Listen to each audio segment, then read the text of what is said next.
안녕하십니까.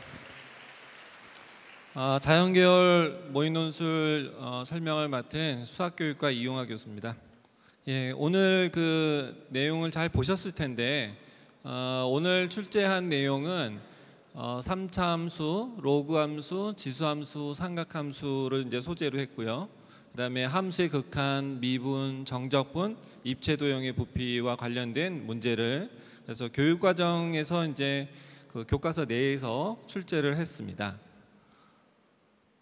첫 번째 문제를 보시면 주어진 조건들을 만족하는 어떤 3차 함수가 주어져 있습니다. 그래서 이 3차 함수의 도함수가 근을 갖게 되는 조건을 찾아보자, 이런 이야기입니다. 그래서 사실 이 문제를 푸는 데 있어서 핵심 포인트가 되는 부분들을 좀 살펴보면 일단 3차 함수 미분할 줄 알아야 되겠고요. 그 다음에 3차 함수의 도함수이기 때문에 2차 함수에 대해서 근을 갖는 조건들에 대해서 이해가 있어야 되겠습니다. 그래서 판별식에 대한 이해가 필요하고, 특히 이제 문제를 풀다 보면 공배수에 관한 개념이 또 필요하게 되겠습니다. 문항 내용을 이제 풀이를 보면 간단합니다. 그래서 첫 번째 주어진 조건에서 3차 함수를 미분을 해야 되겠죠. 그래서 이퀄 0, 그래서 이제 근을 찾는 작업을 해야 될 거고, 그래서 근이 갖게 되는 그런 근을 갖게 되는 조건으로서 판별식이 0보다 커야 된다라는 조건을 쓰겠죠. 근데 이제 판별식이 마이너스 완전 제곱꼴로 돼 있죠. 그래서 0이 되는 경우밖에 없기 때문에 m과 n이 같아야 되고, m이 짝수고 n이 3의 배수이기 때문에 같을 수 있으려면 6의 배수가 되는 수밖에 없다. 그래서 전체적으로 2018을 6으로 나눠서 336 이런 값을 정수를 얻게 되겠습니다. 그래서 간단하게 문제를 풀 수 있는, 누구나 좀 쉽게 접근할 수 있는 걸로 그래서 이제 난이도를 좀 낮은 편으로 배치한 문제입니다. 자, 두 번째 문제를 보시면 정적분과 관련된 부분인데요. 부등식으로 주어져 있는 문제입니다. 그래서 이 부등식의 조건들을 만족하는 풀이를 해야 되는 과정인데요. 이 과정에서 우리가 주요하게 사용하고 있는 포인트를 보시면 로그 함수의 정적분을 이해하고 있는가 하는 부분이 필요하겠고요. 그 다음에 로그 함수하고 역함수 관계인 지수 함수에 대한 이해가 있는가, 특히 지수 함수가 증가 함수다라는 사실을 알고 있는가, 이런 부분들이 또 중요한 포인트가 되겠습니다. 그리고 함수의 극한을 취했을 때 함수의 극한에서의 대소 비교가 유지된다라는 사실을 알고 있느냐, 이런 부분들이 핵심 포인트가 되겠습니다. 네, 첫 번째 문제를 보시면 원래 주어져 있던 조건이 있었는데요. 그 조건으로부터 다음과 같은 부등식을 유도를 해라, 이렇게 보이고 있습니다. 그래서 첫 번째 가운데 있는 부분에 있는 것을 얻기 위해서 어떻게 했었냐면 주어진 조건의 가운데 부분에서 적분으로 표현되어 있는 부분이 있습니다. 이 부분을 이 부분이 로그 함수가 되는구나 라는 것을 아느냐 하는 것이 되게 중요한 부분이 되겠습니다. 그래서 로그 함수의 정적분 값을 구하는 부분이 되겠고요. 그 다음에 부등식의 양 끝쪽에 있는 부분에 대해서 각 구간 안에서 x부터 x 플러스 1까지 구간 안에서 대소 비교가 가능한데요. 그래서 두 번째 포인트에서 이제 지적하고 있습니다. 저 부분을 보고 그 다음에 구간의 길이가 1이 되는 그런 곳에서의 정적분이기 때문에 우리가 원하는 부등식을 얻을 수 있다. 여기까지 이제 유도하시면 되겠습니다. 두 번째 문제는 앞에 부등식에서 얻었던 그 1번에서 얻었던 부등식에서 어떻게 하면 다음과 같은 부등식을 다시 유도할 수 있겠느냐 하는 부분입니다. 이제 문제의 구성을 보시면 알겠지만 우리가 이제 큰 문제 안에서 이렇게 작은 스텝들이 여러 가지가 나와 있어요. 그래서 이제 구간이 나눠져 있으면 나눠져 있을수록 학생들에게 어느 정도 가이드라인을 제공을 하고 있는 것입니다. 그래서 각각의 문제들을 다 풀지 못하더라도 앞의 조건들을 사용해서 뒤에 문제들을 풀 수 있기 때문에 각각의 스텝들을 포기하지 말고, 앞에 거 못 풀었다고 뒤에 거 안 풀고 그러시면 안 되죠. 그래서 앞에 있는 조건들을 활용을 해서 뒤에 있는 문제를 풀 수 있도록 그렇게 시도를 해보시면 되겠어요. 그래서 첫 번째 아까 1번에서 주어져 있던 식에다가 x를 곱하게 되면 저기 모범 답안에서 1번 포인트에서 지적한 부분이 이렇게 얻어지게 되겠습니다. 이렇게 얻어진 부분에다가 다시 지수함수를 취하게 되면 증가함수이기 때문에 이 부등식이 그대로 유지가 되겠습니다. 그 다음 이 가운데 있는 부분이 지수함수하고 로그함수가 역함수 관계이다라는 사실을 적용을 하면 이런 조건을 얻게 되겠습니다. 그래서 실제로는 대소비교만 꾸준히 하면 되는 그렇게 어렵지는 않은 문제입니다. 문제는 어떤 함수를 적용할 건지 그런 부분들에 대해서 개념이 있느냐 하는 부분이 중요한 포인트가 되겠습니다. 네, 다음 조건은 앞에서 구했던 1번 문제하고 2번 문제에서의 부등식을 우리가 얻게 됐는데 그것들을 활용을 해서 다시 또 새로운 부등식을 하나 얻도록 그렇게 요구하고 있습니다.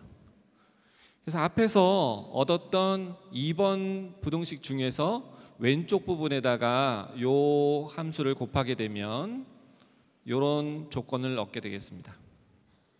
그래서 요 스타라는 부등식을 우리가 얻게 됐는데 이 스타에서 왼쪽 편에 있는 부분은 지수법칙에 의해서 이렇게 2라는 값을 얻게 되겠습니다. 이제 오른쪽 부분을 해결을 하고 싶은데 오른쪽 부분을 해결하기 위해서 요 함수를 다시 대체를 합니다. 어떻게 대체하냐면 요거는 요거보다 작다라는 앞에서 얻었던 부등식을 사용을 해서 1번에서 얻었죠. 그 부등식을 활용을 해서 이렇게 역함수 관계를 활용해서 대체를 하게 되겠습니다. 그러면 요 부분을 요 함수로 대체를 할 수 있겠죠. 그래서 부등식을 통해서 이렇게 새로운 함수를 얻게 되겠습니다. 그래서 이제 오른쪽 부분도 해결을 했죠. 지금 보시면 알겠지만 이 문제는 꾸준히 부등식을 어떻게 계속 유지하느냐 하는 부분만 계속 묻고 있습니다. 마지막으로 네 번째 문제에서는 극한값을 우리가 구하는 문제입니다. 극한값을 구하는데 우리가 극한의 대소비교 관계를 알기 때문에 대소관계를 활용을 해서 문제를 풀려고 합니다. 그래서 3번 앞쪽에서 얻었던 부분에서 극한을 취하게 되면 이 부분을 우리가 얻었던 부등식인데 극한을 취하게 되면 아까는 이제 그냥 부등식만 있었는데 이퀄까지 포함해서 부등식을 얻게 되겠습니다. 그다음 오른쪽 부등식에 대해서도 또 적용을 하면 이런 부분인데 이제 오른쪽의 이 부분을 다시 조금 더 정리를 해야 됩니다. 그래서 나눠서 극한을 취하게 되면 이 뒷부분이 1로 수렴을 하기 때문에 이 앞에 있는 것만 남죠. 그래서 오른쪽 부분도 이런 함수의 극한이 나오고 왼쪽 부분도 이런 함수의 극한이 나옵니다. 그래서 이렇게 부등식을 얻게 되겠죠. 그래서 최종적으로 우리가 원하는 극한값은 2로 수렴한다라는 부분을 증명할 수 있게 되겠습니다. 자, 이제 세 번째 문제인데요. 기하 문제가 나왔습니다. 자, 기하 문제에서 소재는 우리가 자주 보던 소재입니다. 이제 구형으로 돼 있는데 구형으로 돼 있는 도형의 부피를 구하는 그런 문제들은 우리가 자주 다뤘었죠. 근데 이제 대부분의 경우들은 고정되어 있는 형태에서의 부피를 구하는 문제들이 있었는데 지금 주어진 문제는 어떻게 돼 있었냐면 구에서 윗부분에 반경의 한 2분의 1 정도를 잘라낸 이런 그릇이 있다고 생각하고 여기다 물을 가득 채운 거죠. 그러고서 이걸 기울입니다. 그래서 이 세타만큼 이렇게 기울여졌을 때 물이 이제 쏟아지겠죠. 그랬을 때 남아있는 그릇에 남아있는 물의 부피를 V세타라고 하고 그랬을 때 V세타를 반경 R하고 세타의 식으로 한번 나타내보자 하는 문제였습니다. 그 다음에는 쏟아진 물의 부피에 대해서도 물어보고 있습니다. 그래서 여기서 알아야 될 포인트는 일단 구형 입체의 부피를 구할 수 있느냐 이런 부분이 굉장히 중요하겠죠. 이건 당연히 연습이 돼 있을 거라고 생각이 돼요. 이제 교과서에서 많이 다루고 있는 문제니까 아마. 근데 덜어는 이런 것들이 이제 자주 다루지는 않았기 때문에 좀 연습이 좀 덜 돼 있을 수는 있습니다. 그렇지만 아무튼간에 좀 다룰 수 있는 부분이고요. 특히 이제 두 번째는 그 부피를 세타에 대해서 표현할 수 있느냐, 세타에 관한 함수로 표현할 수 있느냐 이런 부분이 굉장히 중요합니다. 여기까지가 되게 되면 문제의 대부분은 다 해결이 됐다라고 볼 수 있겠죠. 그 다음에는 이제 부피를 세타에 관한 변화율에 대한 이해가 되느냐, 도함수에 관한 부분입니다. 이런 부분까지만 되면은 포인트들은 다 짚은 게 되겠죠. 그래서 이제 문제를 직접 풀어보면 조금은 난이도가 좀 생깁니다.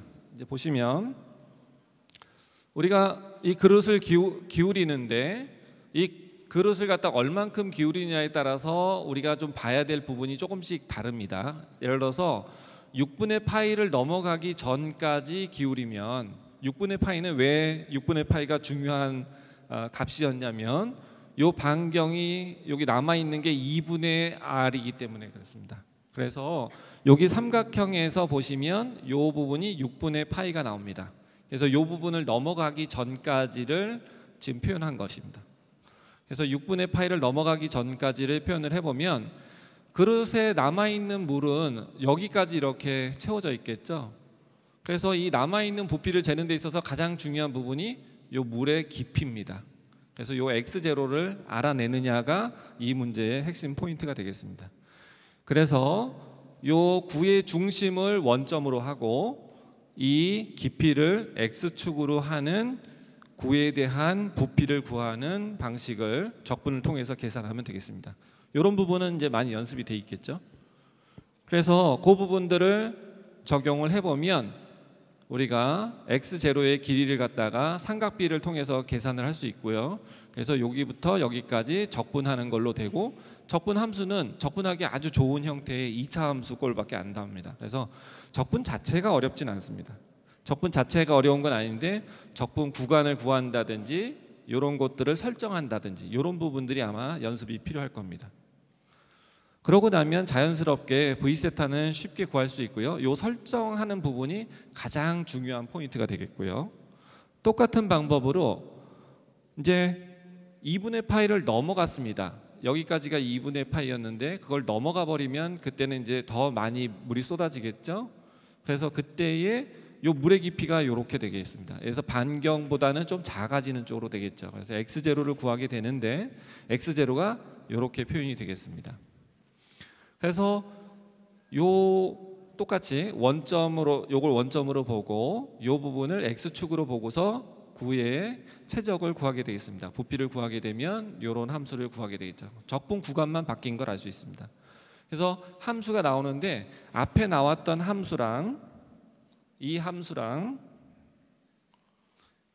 뒤에 구한 이 함수는 같은 함수가 되는 걸 알 수 있습니다. 그래서 세타의 범위만 바뀐 거지 함수는 같은 함수가 나오게 되겠습니다. 그래서 V 세타를 계산할 수가 있을 거고요.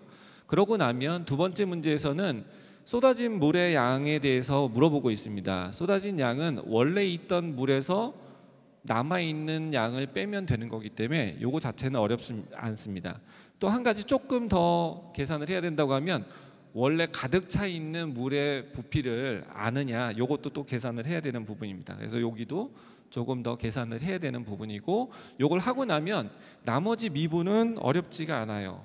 왜냐하면 함수 자체들이 되게 간단하게 되어 있기 때문에 미분을 해보면 간단한 함수로 표현이 됩니다. 그래서 이 미분한 함수가 최대가 되는 것은 코사인 값이 최대가 되는 경우를 찾게 되는 거가 되어서 이렇게 6분의 파이일 때 이 값이 1이 돼서 최대가 된다라는 걸 금방 알 수 있습니다. 그래서 설정을 하게만 되면 그 다음에 문제를 푸는 데는 어렵지가 않습니다. 이것도 개념을 잘 활용을 해서 앞에서 봤던 것처럼 이런 설정들을 내가 이해할 수 있느냐, 이런 부분들이 굉장히 중요한 부분이에요. 그래서 다른 계산이 그렇게 어렵거나 복잡하거나 이런 것들을 요구하지는 않고 있습니다. 그래서 개념을 얼마나 잘 이해하느냐가 중요한 부분이 되겠습니다. 지금까지 살펴본 것처럼 우리가 고등학교 교과서 안에 있는 소재만을 사용을 합니다. 명심을 하셔야 될 거는 교과서 안에 있는 소재 외에는 안 써요. 그러니까 준비를 하실 때 다른 교과서 외에, 근데 이제 교과서가 좀 다양하니까 모든 교과서를 다 못 볼 수도 있어서 그게 조금 불안할 수는 있는데, 아무튼 간에 다루는 소재는 교과서 안에서만 나온다라는 걸 보시고, 그 다음에 난이도를 조금 높일 수도 있다라는 생각에서는 심화 단계에 있는 문제들을 조금 연습을 하시면 훨씬 더 도움이 될 겁니다. 그래서 지금까지 말씀드린 것처럼 교과서 내에서 연습을 하시고 수능 준비하듯이 조금 난이도만 높여서 준비하시면 전체적으로 준비하는데 큰 무리가 없을 거라고 생각합니다. 네, 감사합니다.